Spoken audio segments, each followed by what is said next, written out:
I'm going to drift for a moment into the realm of science fiction because this entirely plausible fabrication I'm about to embark upon couldn't possibly be true. But yet empirical data exists that indicate it is not outside the boundaries of possibility. Logical, if unsubstantiated, claims at best, but here goes. You can call it what you like.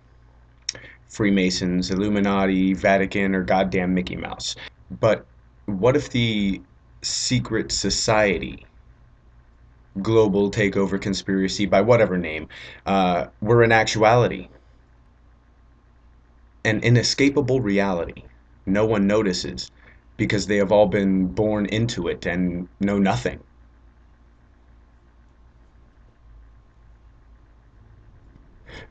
If it is true, then it had to begin with the establishment of the United States in the 1700s. It's obvious that as a nation, our policies and practices have dictated much of the modern globalist behaviors, now problematic in fact.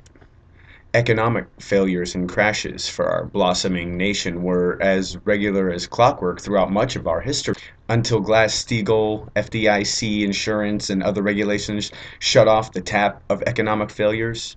Following the Great Depression in the 1930s, as a nation, we had an unprecedented run of economic security for 50 years.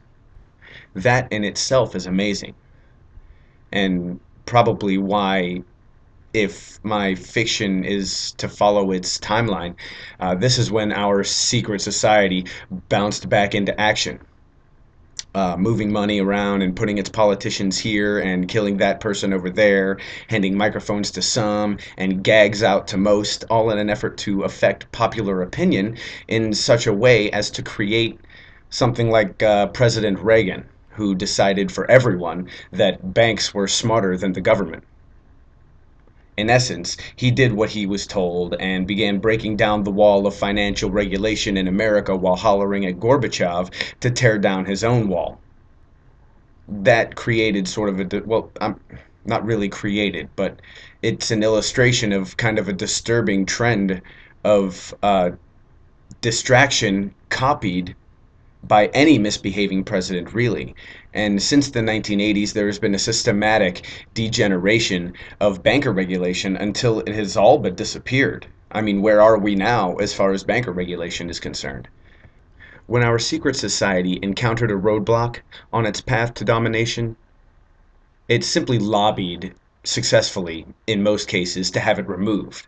Or in the case of the second invasion of Iraq, for instance, it just plowed right through its obstacle, leaving nothing but death and destruction in its narcissistic wake, while it further deregulated the banks and chipped a little more of our civil rights away from the block of reason.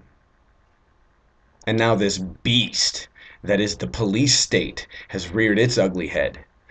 A giant, scaly monstrosity that salivates at the sight of our inalienable human rights. It leers hungrily at you in airports and sporting events, ever vigilant in its search for new places to feed its voracious appetite for terror. Now it's been released from its cage and allowed to roam on the highways of our nation, and we're forced to hide from it? And now is when the story gets crazy, by the way. Still a fabrication, obviously. The people grow weary of their government's blindness and protest. Small at first, but spurred into greater numbers by brutal police tactics, eventually people begin to die, and the weapons Americans keep come out of their lockboxes and into the streets.